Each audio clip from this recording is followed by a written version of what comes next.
Hello and welcome to Inside ETFs. I'm Ramzan Karamali. Today we're looking at gold ETFs and my guest is Steve Schoffstall, Director of ETF Product Management at Sprott Asset Management. As the US election draws closer, the appetite for gold seems to be growing stronger. The spot price is hovering around an all-time high at the moment, up around a third this year so far. And so it isn't a surprise that investors are looking for other ways to invest in the precious metal. And so there's been an increase in interest in funds made up of gold miners. Van Eck runs the largest one out there and it too has seen a similar performance. But are these funds still the best way to gain exposure to gold? Well, to help answer that and more, I'm joined by Steve Schoffstall from Sprott Asset Management. His firm runs some gold miner funds. Steve, thanks so much for joining us. So if you believe gold prices are set to continue to rise, how should you gain exposure? You know, there's a couple ways that investors can play the gold trade. The first would be through an allocation of physical gold, which you could do through, closed-end funds. You could buy, coins or bars or other ETFs. Secondly, would be through gold miners' equities. And typically what we see from investors that are new to the gold trade or gold trading is that they typically tend to prefer the physical gold allocation route. We usually see that before they start moving into the mining companies.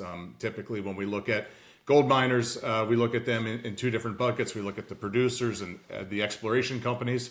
The explorers tend to be smaller cap, and with that you would expect more volatility relative to those larger producing gold mining equities. Now, I mentioned in the introduction there about the election getting closer. So how much of the rise in gold is down to the so-called Trump trade?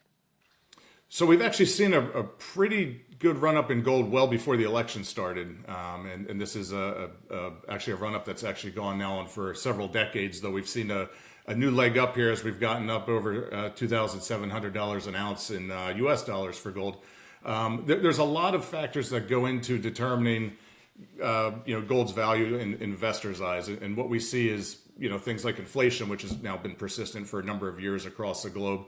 Falling interest rates can also be positive for gold. And then we also do have geopolitical risks. So whether that's, the U.S. election and the investment view on what's going to happen in the United States, but also things like the expanding war in the Middle East and the ongoing war in Ukraine.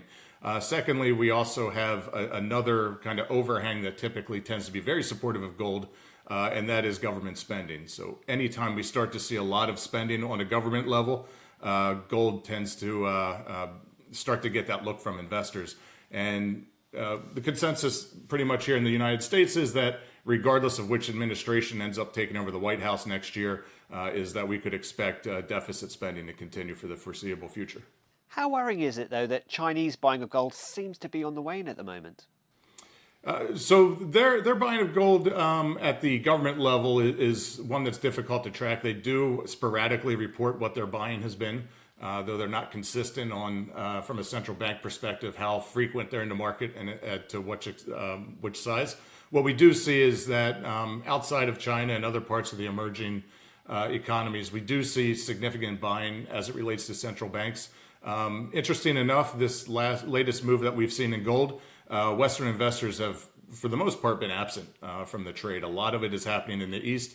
A lot of it is happening at the central bank level. And we haven't really seen that come down to the financial advisor and retail sectors here in the United States. Steve, can you tell us a bit about the flows into gold miner ETFs compared to, say, physical gold ETFs? Is there a big difference?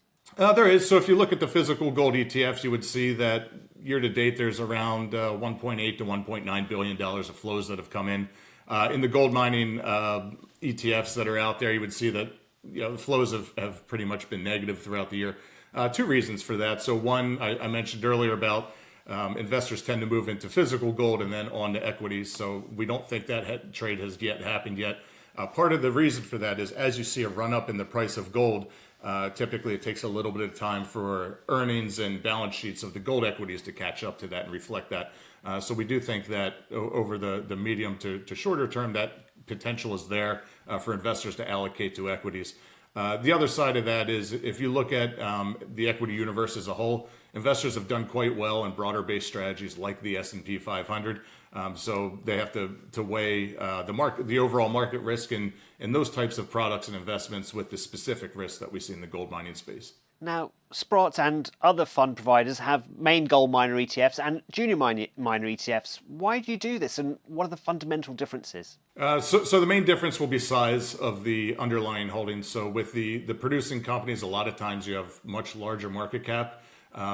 Securities include in those funds. You also have companies that are producing in many cases, and usually what you'll see with the larger cap, or in our case, if you call it, look at our gold miners ETF, it's an all cap approach. It does have those producing companies. It also has the exploration companies. When you look at the junior gold mining companies, you typically think of smaller producers, much lower in market cap, or those exploration type companies. And the appeal for investors in the junior space is that really that increased volatility. Also, oftentimes, junior mining companies could be takeout targets for much larger producers. So that's really the appeal that we see is one is the just where they're at within the gold mining cycle, and then also the increased volatility that you can get on the junior side. Steve Schoffstall from Sprott Asset Management, many thanks for your thoughts. And that was your look at gold ETFs. I'm Ramzan Karmali, and this is Reuters.